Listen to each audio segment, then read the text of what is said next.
अरविंद केजरीवाल के शीश महल पर नहीं बल्कि उनके वादों पर गंभीर सवाल उठे हैं।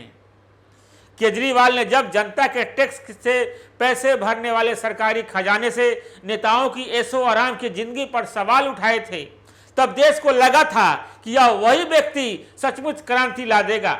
इसलिए आम आदमी पार्टी को उसके पहले ही प्रयास में जनता ने दिल्ली की सत्ता तक पहुंचा दिया।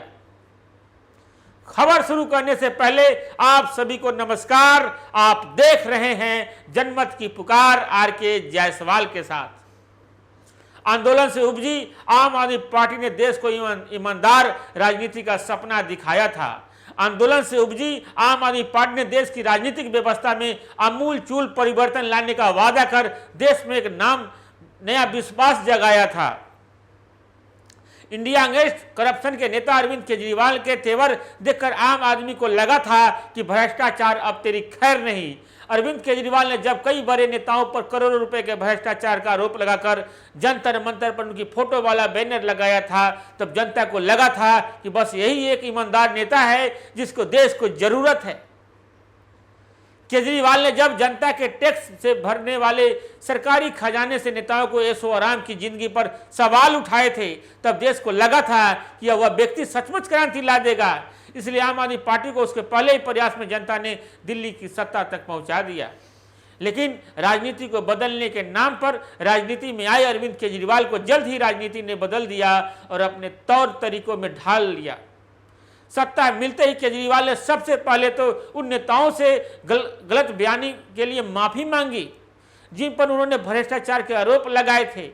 उसके बाद उन्होंने अपना जो रूप दिखाया वह देखकर तो पुराने से पुराना राजनीतिक भी चौंक गया। वैगनआर जैसी समान कार में चलने वाले केजरीवाल के काफिले में महंगी महंगी गाड़ियां शुमार हो गई।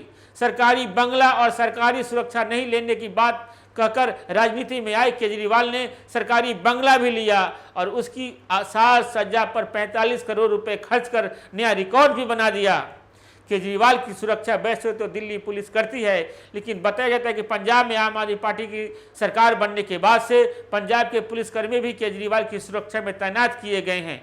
केजरीवाल आज चुनाव प्रचार के लिए चार्टर्ड प्लेन से जाते हैं। भ्रष्टाचार के खिलाफ उनकी लड़ाई का आलम यह है कि उनके सबसे करीबी नेता और उप मुख्यमंत्री रहे मनीष सिसोदिया शराब घोटाले मामले में जेल में हैं, तो उनकी सरकार में मंत्री रहे सत्येंद्र जैन मनी लॉन्ड्रिंग मामले में साल भर से जेल में है। इसके अलावा केजरीवाल उन नेताओं से हाथ मिलाने और गठबंधन के लिए बात चलाने से भी गुरेज नहीं करते हैं जिन पर कभी वह भ्रष्टाचारी होने के आरोप लगाया करते थे। जहां तक केजरीवाल के बंगले पर 45 करोड़ रुपए सिर्फ साज सज्जा पर खर्च होने की बात है, तो इसको आम आदमी पार्टी अन्य मुख्यमंत्रियों की ओर से किए जाने वाले खर्च से बेहद कम बता रही है। लेकिन यहाँ सवाल किसी से ज़्यादा खर्च करने या कम खर्च करने का नहीं है, यहाँ सवाल वादा खिलाफी का है। किसी अन्य मुख्यमंत्री ने कभी नहीं कहा था कि हम सरकारी सुविधाएं नहीं लेंगे। ऐसा कहने वाले सिर्फ केजरीवाल ही थे, इसलिए उनसे प्रश्न पूछा ही जाएगा। दूसरा सवाल यह भी बनता है कि इतनी भारी भरकम राशि उस कोरोना काल में कैसे खर्च कर दी गई, जिस दौरान सभी अनावश्यक खर्चों पर रोक लगी हुई थी। उस समय एक तरफ दिल्ली की सरकार कोरोना काल में प्रवासी मजदूरों को भोजन और आश्रय सुविधा देने में नाकाम साबित हो रही थी और उनको दिल्ली की सीमाओं पर छोड़ दे रही थी। वहीं केजरीवाल के बंगले की साजो सज्जा पर करोड़ों रुपए खर्च किए जा रहे थे। बहरहाल अपने को दिल्ली का बेटा बताने वाले केजरीवाल क्या यह बताने का साहस करेंगे कि क्या उन्होंने मुश्किल समय में अपने बंगले पर विदेशी टाइलों, महंगे पर्दों और आलीशान कालीनों पर सरकारी खजाने से हो रहे खर्च को रोका नहीं?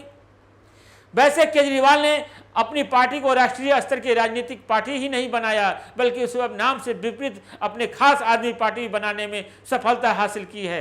वीडियो देखने के लिए बहुत बहुत धन्यवाद। मिलते किसी और नए खबरों के साथ। नमस्कार।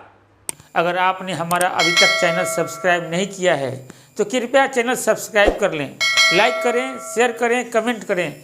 तो मिलते हैं फिर किसी और खबरों के साथ। नमस्कार।